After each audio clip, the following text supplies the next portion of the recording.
누가라는 사람은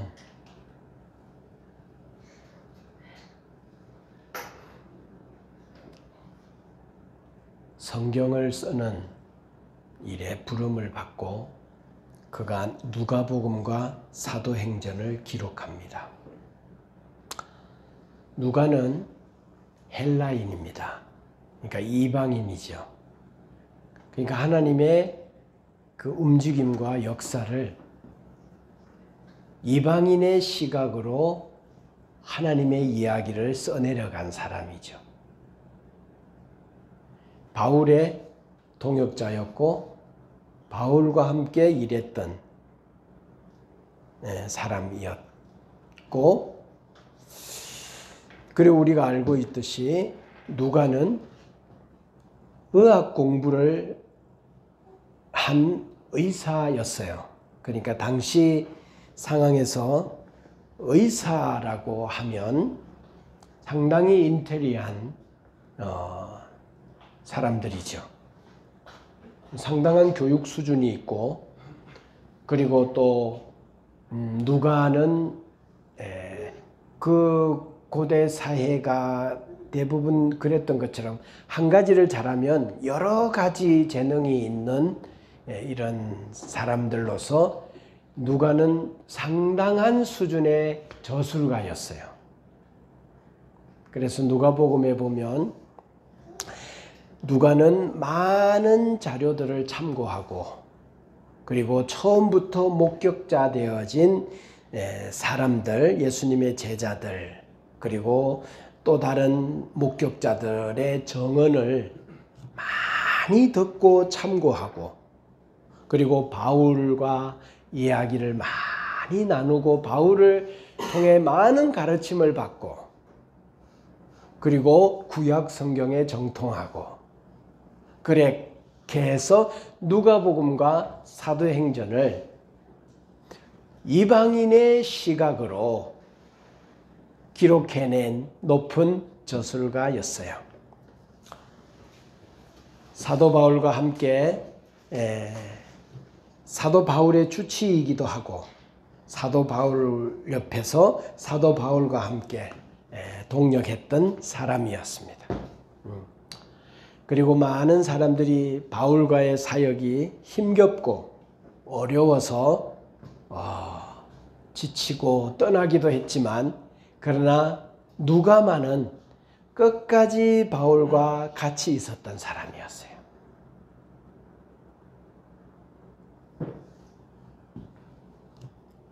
디모데후서 4장 11절에 보면 바울은 그의 책에서 이렇게 기록하고 있어요. 누가만 나와 함께 있느니라, 그런 말씀이 있어요. 그러니까 디모데후서라고 하면 바울이 언제 쓴 책일까요? 바울이 거의 마지막 작품이 디모데 전후서예요. 디모데에게 편지하는 이 내용이 디모데 전후서니까, 그리고 후서니까 바울에게 있어서 제일 마지막 서신이 디모데후서인데, 이 디모데후서 속에 어떤 말이 하나 기록되어져 있는가 하면 누가만 나와 함께 있느니라 그랬어요. 여러분, 일이 힘들고 어려워지고 자기에게 이익이 없고 갈등이 오고 힘겨워지면 사람들은 자기의 위치에서 자리를 옮길 때가 있죠. 자기 처음 마음과는 달리 결국 그 마음이 끝까지 가지 못하고 또 상황과 환경 따라 상황을 바꿀 때가 있죠. 그렇게 해야 될 때도 있을 거예요. 그러나 누가는 어떤 사람이었는가 하면 바울을 만난 그 이후부터 한결같이 바울의 끝까지를 동행하면서 바울의 이야기를 듣고 바울을 돕고 주치의로서 바울을 섬기고 바울과 함께 삶을 걸어갔던 사람이 누가였어요. 그래서 이 누가는 두 권의 책, 누가복음과 사도행전을 기록하는데 누가복음은 일부예요. 일부. 누가가 쓴 두 권의 책 중에 누가복음은 누가가 쓴 책의 일부고 2부는 사도행전이에요. 그러면 1부는 주제가 뭔가 하면 예수님 이야기예요. 2부의 사도행전의 주제는 뭔가 하면 교회 이야기예요. 그러니까 누가는 이렇게 본 거예요. 예수 그리스도를 믿는다면 그가 바로 교회고 예수를 믿는 것과 교회는 같은 이야기요, 같은 내용이라는 거죠. 그래서 예수를 믿으면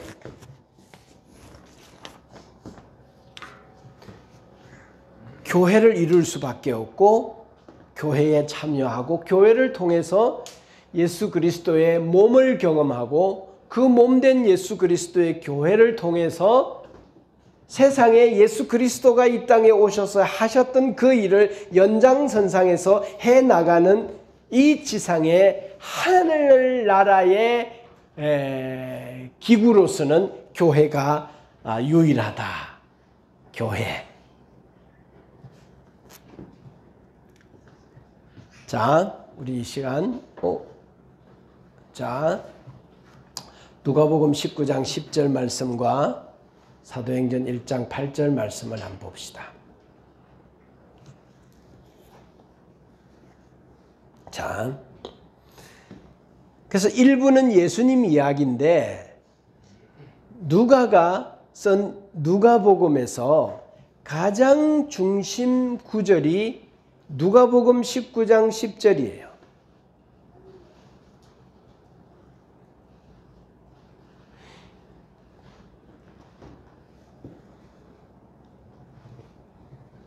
사도행전에서 가장 중심된 구절이 사도행전 1장 8절이에요.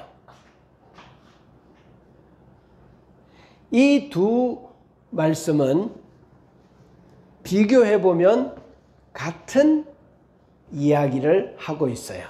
자, 예수님이 이 땅에 온 것은 누구를 찾으러 오셨다는 거예요? 찾으러 왔다 이 말이에요. 무엇을 찾으러 왔는가? 잃어버린 자가 있다는 거예요. 잃어버린 자들. 자,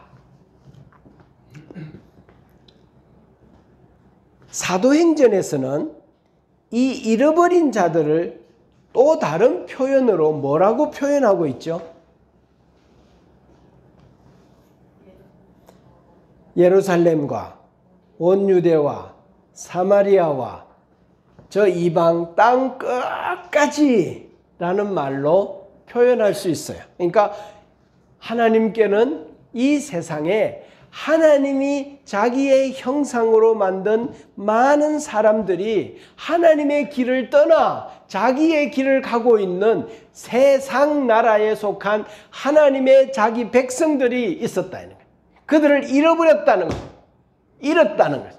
그들을 다시 찾으러 왔는데 유대인들의 개념은 우리 유대인 중심의 여호와와 하나님을 생각하던 이들이 이제 예수 그리스도를 통해 이방 땅에 잃어버린 자들을 향하여 나아가는 이러한 메시지를 전해주고 있어요. 그러면서 성령이 너희에게 임하시면 너희에게 성령이 임하시면 어떤 일이 일어나는가 하면 예수님이 하던 일이 너희들을 통해 다시 표현되어져요. 그 너희가 누구냐? 바로 교회죠. 그 교회는 뭐냐? 예수 그리스도의 몸이죠. 그러니까 교회는 예수 그리스도가 했던 일을 계속해 나가는 거죠. 그 예수 그리스도가 했던 일은 뭔가 하면 잃어버린 자를 찾아 구원하러 온 거죠. 그래서 성령이 너에게 임하시면 그 잃어버린 자는 어디에 있는가 하면 예루살렘에도 있고 유대 땅에도 있고 이방 땅인 사마리아 땅에도 있고 국경을 넘어 저 바다 끝까지 있는, 땅 끝까지 이 세상에 있는 모든 인류가 하나님이 찾아야 했던 사람들이란 말이에요. 이 말씀을 따라서 오늘 이 한국 땅에 있는 저와 여러분들이 여기에 찾겨진 자로, 하나님이 찾은 사람으로 여기 예배하고 있는 줄로 믿습니다. 하나님이 찾았어요. 한 마리 잃어버린 양을 찾도록 찾다가 우리를 어느 날 찾고 당신의 품에 우리를 안는 그날, 안아보는 그날, 하나님의 마음이 어땠을까? 충분히 상상이 되지요. 우리는 그런 존재들입니다. 그래서 땅 끝까지 이르러서 뭐가 되는가 하면 내 정인이 되라고 말씀하고 계세요.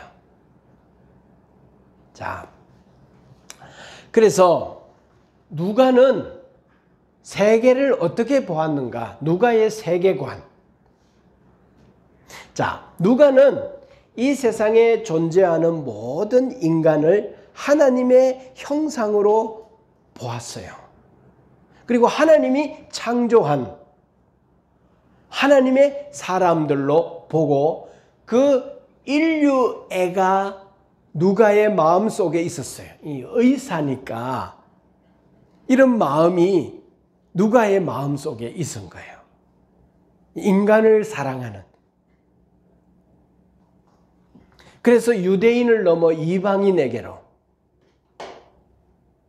그리고 차별을 넘어 계급을 넘어 수준을 넘어서 이 세상에 정해놓은 모든 차별을 넘어 장벽을 뛰어넘어 인류를 사랑하는 이 누가의 세계관이 펼쳐졌어요. 예수 그리스도를 만나고 바울을 만나고 주님을 만나고 성령을 만나면서 깨닫게 되어지고 이해되어진 그 안에 내면의 세계관이 누가는 이렇게 정립이 되었어요. 그래서 이 세상에 존재하는 모든 인간은 그 가치에 있어서 동일하다, 동등하다.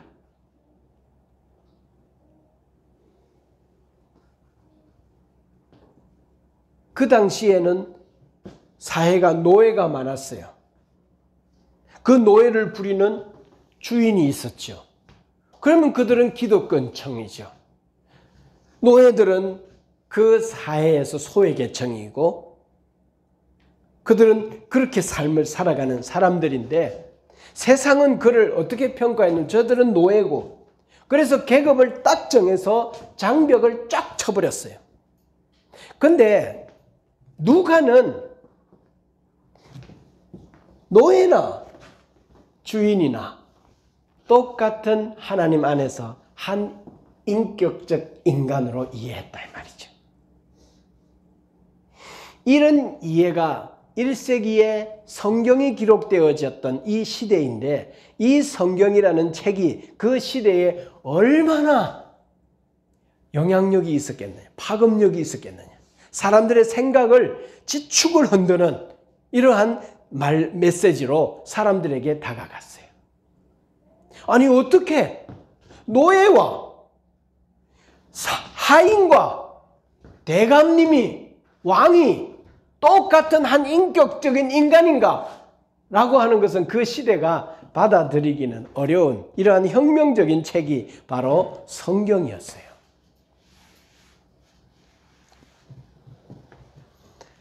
모든 인간은 하나님 앞에서 그 가치가 동등하다. 그리고 모든 인간은 하나님 앞에서 구원이 필요한 존재다. 구원이 필요한 죄인이다. 라고 보았어요.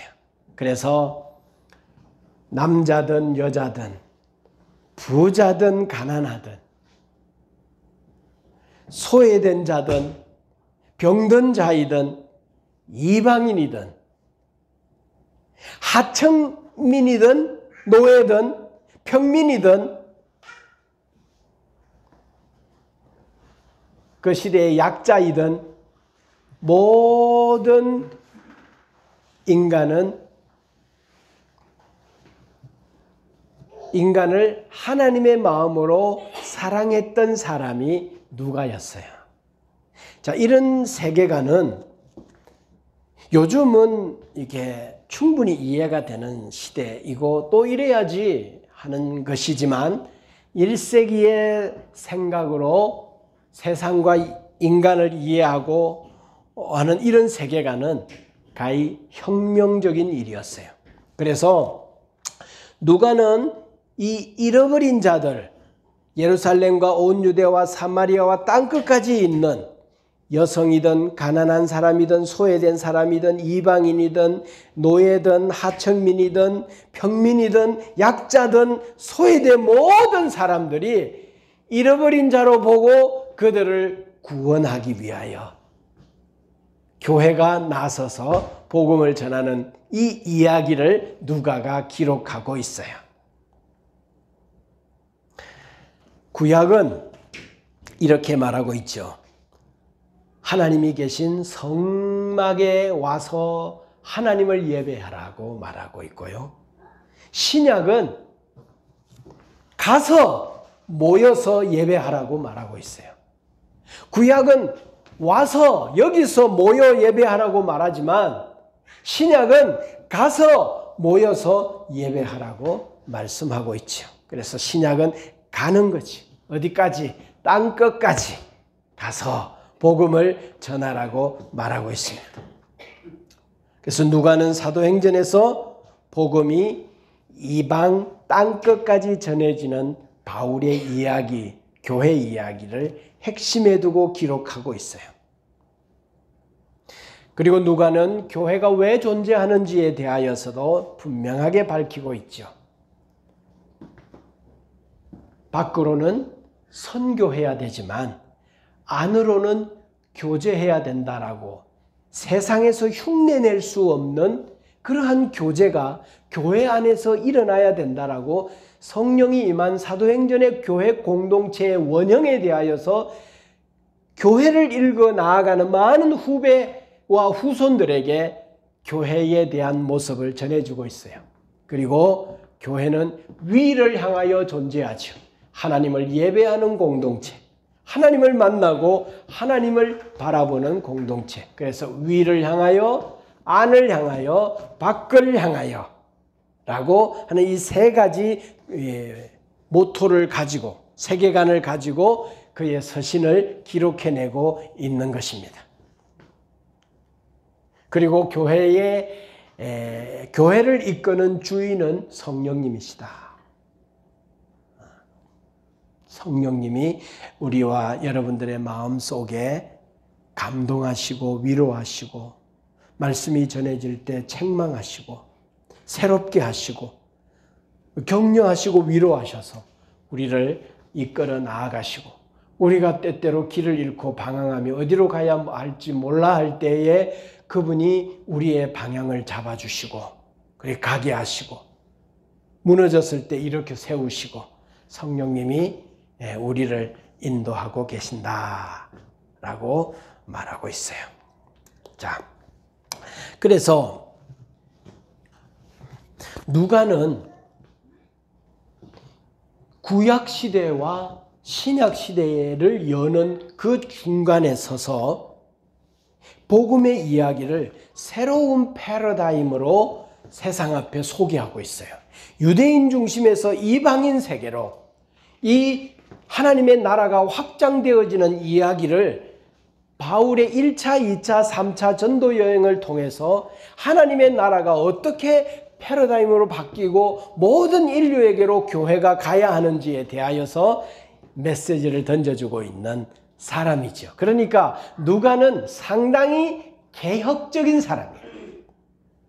누가는 상당히 오픈 마인드였어요.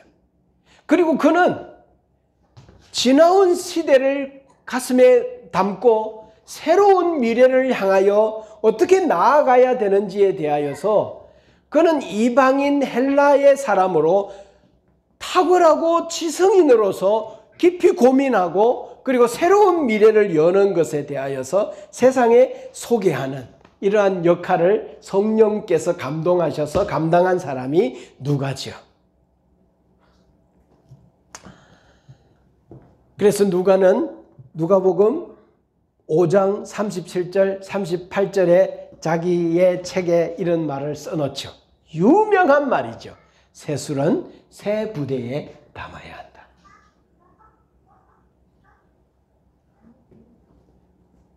새 세상이 오면 새로운 패러다임이 필요하다는 거죠.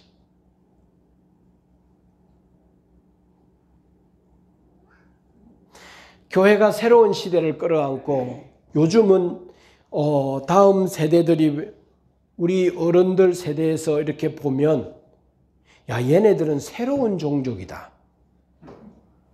우리하고는 다르다. 얘네들은 누구야? 우리의 후배가 아니라 새 종족이에요. 전혀 다른 종족들이 전혀 다르게 생각하고요. 그렇게 하면서 살아가는 새로운 인류들이 나타났는데 그들이 잃어버린 자예요. 그들이 땅끝에 있는 사람들이에요. 그래서 우리가 정인이 되기 위하여 잃어버린 자를 찾아가야 하는데 가서 그들에게 구원의 소식을 전해줘야 하는데 우리가 어떻게 해야 되는가 하면 옛날에 하던 것대로 해. 옛날에 하던 것 갖고 가. 우리 어른들이 옛날에 교회가 이랬잖아. 그거 갖고 새로운 세대에 가서 전에 옛날 패러다임을 갖고 전혀 다른 종족들에게 가서 복음을 전하라고 하니까 이 복음을 받는 새로운 아이들이 다음 세대들이 이건 뭐야? 아이고 식상에 재미없어 이렇게 말하면서 이건 우리하고는 다른 거야. 이거 안 해. 안 믿어. 이렇게 교회 싫어. 이렇게 돼버리는 거예요. 누가는 상당히 개혁적인 사람이었던 것처럼 교회는 개혁적인 교회가 되어야 할 줄 믿습니다. 우리의 중심은 그렇다고 해서 누가가 예수 그리스도를 전하지 않은 게 아니에요. 누가의 메시지의 중심은 바로 예수 그리스도였잖아요. 근데 이 예수 그리스도를 이 시대 앞에 어떤 옷을 입고 가야 할 것인가에 대하여서는 그건 교회의 지혜가 필요한 새로운 패러다임이 필요한 거죠.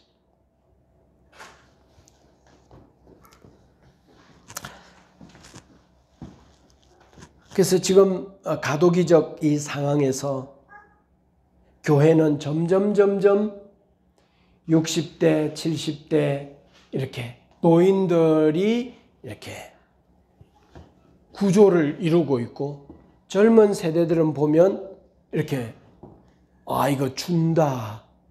그래서 한 10년, 20년 정도 지나고 나면 한국 교회가 어떻게 될 건가 예상해 보면 이거 암울하다.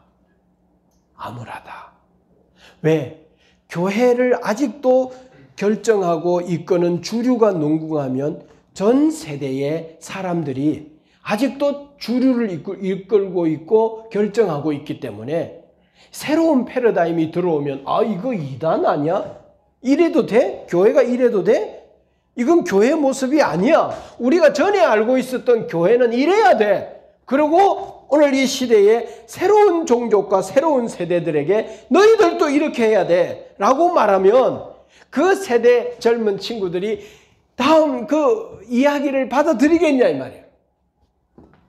그래서 우리 피스풀 교회도 오늘 이 다음 세대들에게 다가가는 부르심이 있는 교회로서 전에 하던 대로 해. 전에 하던 구조를 가지고 왜? 그때 성공했잖아. 그때 우리가 잘했잖아. 그렇게 해서 부흥했잖아. 그걸 갖고 오늘 이 시대에도 적용하려고 하면 오늘 이 시대 사람들은 그걸 받아들이지 않는 거지. 그래서 오늘 이 시대에 살고 있는 다음 세대 젊은이들이 새로운 패러다임을 갖고 해보겠다고 할 때 우리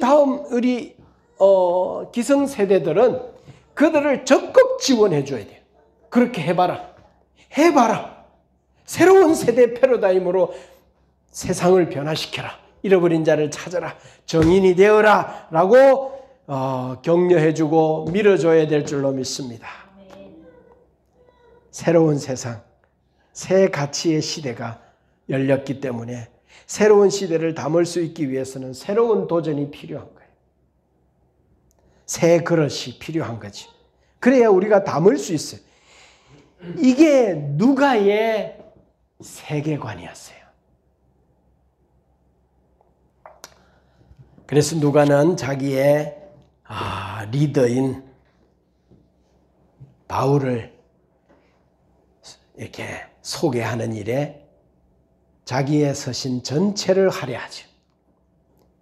이방인을 향한 택한 받은 선교사로, 하나님 나라의 전사로 바울을 아주 상세하게 소개하면서 1차, 2차, 3차, 4차 선교 여행을 하고 장렬하게 하나님의 나라를 위해 자신의 삶을 드렸던 사람으로 소개합니다. 그리고 그 당시 세계의 중심지였던 로마의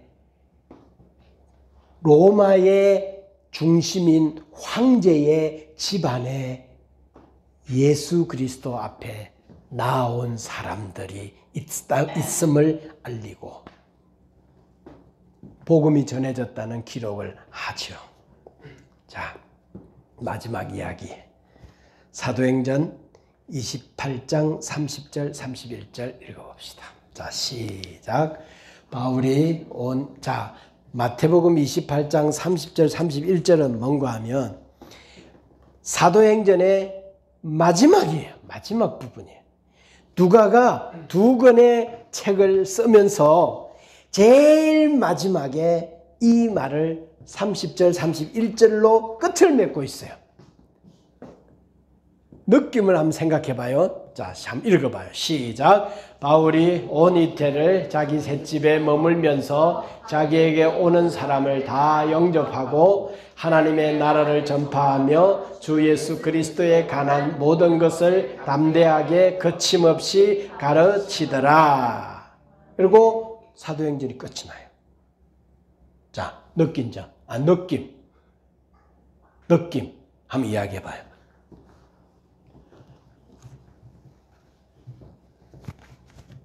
다른 이야기가 있을 것 같아요.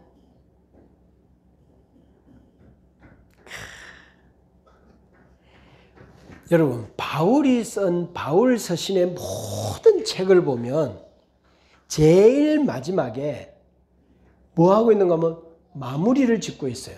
그래서 처음에는 인사하죠. 주 안에서 내 사랑하는 형제들아.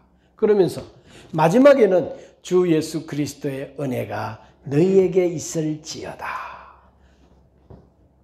그러면서 서신을 마무리하는데 누가는 그의 책에서 마무리를 짓지 않고 있다는 이 관찰을 우리 환희가 한 거예요. 뭔가 끝맺음을 안 짓고 있는 느낌이에요. 그렇잖아요. 뭔가 끝을 내고 있지 않고 뭔가 여운을 남기고 그 다음 이야기가 있을 것 같은.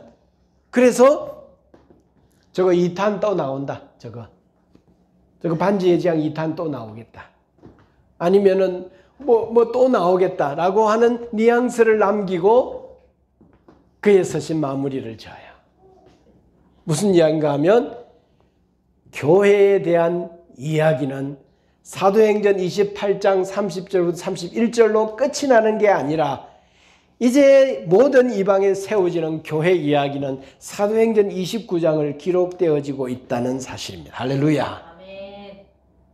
이 세상의 모든 교회 이야기는 하나님 나라에서 기록되어지고 있는 줄로 믿습니다. 그게 사도행전 29장이에요. 그러면 하나님 나라에서 기록되어지고 있는 사도행전 29장의 내용은 어떤 내용일까? 그건 사도행전 1장부터 28장까지 내용을 아마 기록하고 있을 거예요.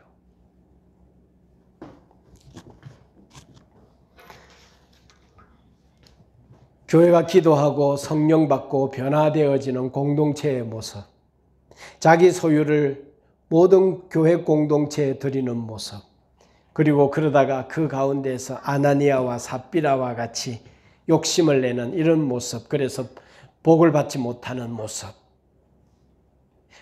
점점 심해지는 핍박과 압박들, 그러면서 또 교회는 또 그 가운데 든든히 서가면서 임직을 받고 쓰임받는 집사님, 권사님, 장로님들의 모습, 그리고 자기의 패러다임을 깨고 새 부대가 되어 쓰임받는 기록들, 그리고 바울을 전면에 등장시키는 제2인자의 삶을 살았던 바나바와 같은 사람들의 이야기, 그리고 교회를 개척하는 이야기, 교회가 성장해 나가는 이야기, 그런 과정에서 브리스길라와 아굴라 같이 끝까지 복음을 위해 충성하고 자신의 삶을 드린 사람들, 그리고 아리스다고와 같이 복음의 2인자로서 바울과 끊임없이, 그리고 누가와 같이 끝까지 남아서 충성한 사람들의 이야기, 바울의 전투적인 선교 이야기, 교회의 갈등과 회의를 통해서 교회가 결정한 사항들, 사도행전의 내용은 각 교회에서 지금도 계속 기록되고 있는 줄로 믿습니다. 여러분들은 어떤 기록으로 남기고 있나요?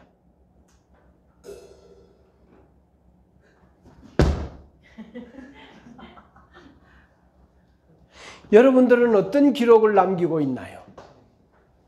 사도행전 29장은 오늘도 기록되어지고 있습니다. 성령님이 이끄는 교회 이야기는 아직도 끝나지 않았어요. 여전히 진행 중입니다. 지상교회의 행적, 그 공동체 안에 사람들의 움직임, 선교의 행적들은 아직도 기록으로 남겨지고 있다는 사실입니다. 그래서 사도행전 29장은 피스풀 교회의 기록의 이야기가 오늘 또 기록되고 있어요. 내가 주를 섬긴 기록들이 쓰여지고 있습니다. 여러분의 행적은 하나님 나라에 다 기록으로 남고 있는 줄로 믿습니다. 그러십시오. 주님 앞에 섰을 때 주님하고 결산할 거예요. 주님, 내가 주님을 이렇게 섬기다가 왔어요. 그때 주님이 착하고 충성된 종아, 작은 일에 충성하였으니 내가 너에게 큰 일을 맡기겠다라고 말씀하시는 이런 복이 여러분들에게 임하기를 주의 이름으로 축복합니다.